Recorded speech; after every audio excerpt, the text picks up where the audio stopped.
সুজনদা, আমি দেখছিলাম একটা যোগেন্দ্র যাদবের বক্তব্য শুনছিলাম। তিনি বলছেন যে বিহারে এসআইআর এর ক্ষেত্রে সম্ভবত যে এই নাম ডিলিট করার ক্ষেত্রে অনেকেই আবেদন করেছেন নিজের নাম ডিলিট করার জন্য। তার মধ্যে একটা বেশ বড় অংশ, সংখ্যাটা আমি এক্ষুনি ঠিক বলতে পারছি না, তারা বলছেন যে আমি নাগরিক নই, আমি বিদেশি, আমার নামটা ডিলিট করা হোক, এরকম ভাবে বলা হয়েছে। আবার 20 জন এরকম আবেদন করেছেন যারা বলছেন যে আমরা মারা গেছি, আমাদের নামটা ডিলিট করা হোক। যিনি মারা গেছেন তিনিই নাকি লিখিত দিয়েছেন যে আমার নামটা ডিলিট করা হোক, কারণ আমি বেঁচে নেই। এই ধরনের নানা বিষয়, নানা তথ্য উঠে আসছে, অনেকেই বলছেন। কর্ণাটকের ক্ষেত্রে যেটা হয়েছে, কর্ণাটকে সিআইডি সেখানে 18টা চিঠি দিয়েছে নির্বাচন কমিশনকে যে তাদের কাছে তথ্য তুলে দেওয়া হোক, কোন জায়গা থেকে কারা এই ডিলিশনের জন্য আবেদন করেছে, এই সমস্ত কিছু। কিন্তু নির্বাচন কমিশন কোনো গুরুত্বই দেয়নি। আপনার কি বক্তব্য?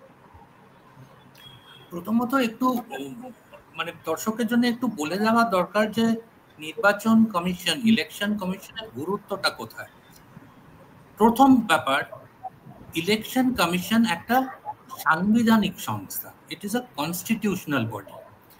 টিএন সেশনের একটা প্রাক্তন চিফ ইলেকশন কমিশনার 93-তে ওনার একটা বিখ্যাত কথা ছিল, I am not the chief election commissioner of the government of India, I am the Chief Election Commissioner of India.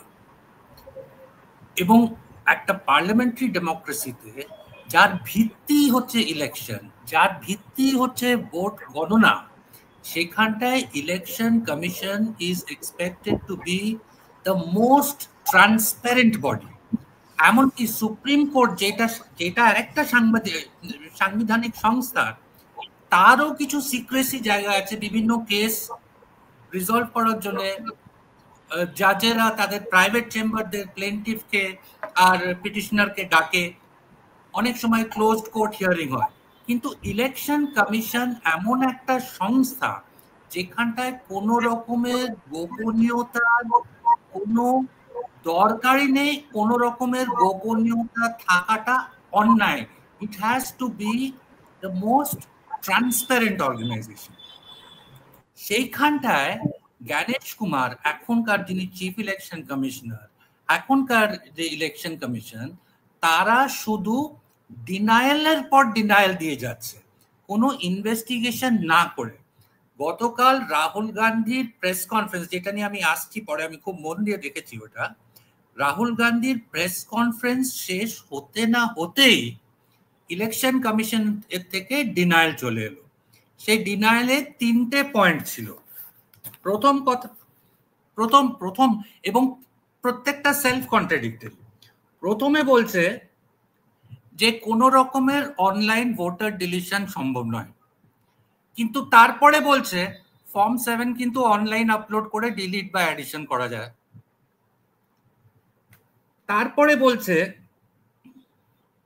যে আমাদের কোনো সেন্ট্রালাইজ সফটওয়্যার নেই, কিন্তু এইদিকে তেলেঙ্গানা গভর্নমেন্ট এবং প্রাইভেট কোম্পানিকে, আজকে রিপোর্টার্স কালেক্টিভের স্টোরি, ইলেকশন কমিশন সমস্ত ডেটা ছবি সহ তুলে দিয়েছে। প্রেস কনফারেন্সের সময় বলেছিল যে আমরা ছবি আর সিসিটিভি, ইলেকশন কমিশনের প্রেস কনফারেন্স, আমরা ছবি আর সিসিটিভি রিলিজ করব না, because that will ইন্ট্রুড on individual privacy.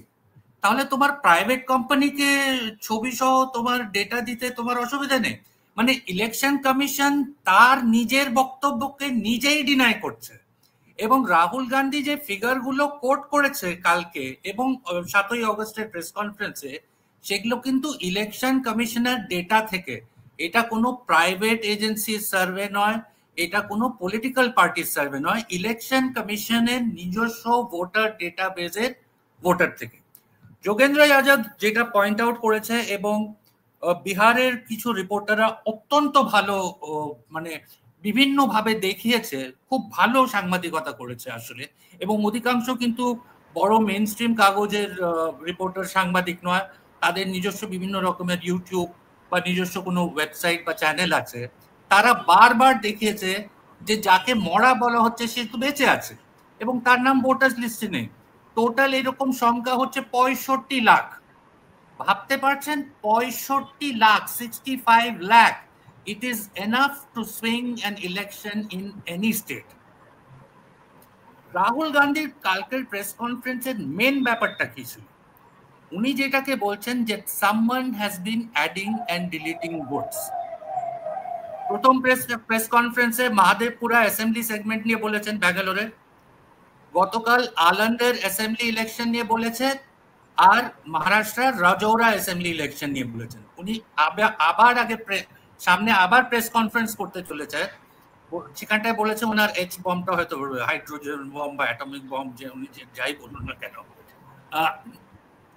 উনি দেখাচ্ছেন যে একটা সেন্ট্রালাইজ সফটওয়্যার ব্যবহার করে ভোট এডিশন ডিলিশন করা হচ্ছে। অর্থাৎ যেখানে বিজেপির পরিষ্কার কথা উনি যেটা বলছেন, ইলেকশন কমিশন বিজেপিকে সাহায্য করছে, যেখানে তাকে ভোট কমাতে হবে ভোট কমিয়ে দিচ্ছে, যেখানে তার ভোট বাড়াতে হবে বাড়িয়ে দিচ্ছে। উদাহরণ হিসেবে, এটা যোগেন্দ্র যাদবের উদাহরণ, কুন্দারকিতে গত বছর বাই ইলেকশন হচ্ছে ইউপিতে। সেই ইলেকশনের মানে কোথায় ক্যান্ডিডেট মারা গেছিলেন, আমি এক্স্যাক্টলি জানি না কেন বাই ইলেকশন, লোকসভা। তার আগের ইলেকশনে 16%, মানে টোটাল যে ভোটস পোল্ড 16% ছিল তার সমাজবাদী পার্টির, অখিলেশ যাদবের পার্টির 16% was the voter margin. It is a Muslim majority segment. আর সাপা সমাজবাদী পার্টি সেটা হেরে গেল 65% মার্জিনে। দেখা গেল ইলেকশন আর বাই ইলেকশনের মধ্যে অধিকাংশ মুসলমান ভোটারদের নাম বাদ পড়েছে, আর যাদের নাম থেকে গেছে ভোটার্স লিস্টে তারা যখন বুথে ভোট দিতে গেছে তাদেরকে লাঠিচার্জ রায়ট ফায়ার বলে ভোট দিতে দেওয়া হয়নি। এই ধরনের ম্যানিপুলেশনের কথা বলছেন। মানে এইটা আমরা ভোটার মানে ইভিএম আসার আগে বিভিন্ন দেশে বিভিন্ন রকমের ভোট রিগিং, জেরিম্যান্ডারিং, মানে কনস্টিটুয়েন্সির ম্যাপ চেঞ্জ করা থেকে শুরু করে বুথ জ্যামিং, এগুলো আমরা সব দেখেছি। কিন্তু এই যে সেন্ট্রালাইজ সফটওয়্যার ব্যবহার করা, এটা কিন্তু সম্ভব, টেকনোলজিক্যালি সম্ভব। আমি সুদীপ্তকে কালকে বলছিলাম যে কিছুদিন আগে আমার একটা কম্পিউটার খারাপ হয়ে গেছিল, কিছু একটা সফটওয়্যারের গ্লিচ ছিল। তো আমি হেল্পলাইনকে ফোন করলাম, আমি খুব একটা টেকনিক্যাল লোক নেই, আমি বললাম যে আমি এটা, ওরা বলছেন সেটিংসে যান, সেটিংসে গিয়ে এই করুন এই করুন, আমি করতে পারছি না। তখন সাপোর্ট বললো যে আপনি যদি পারমিশন দেন আমি আপনার কম্পিউটার রিমোটলি আমি আপনার কম্পিউটার টেক ওভার করে আমি সেটিংটা ঠিক করে দিচ্ছি।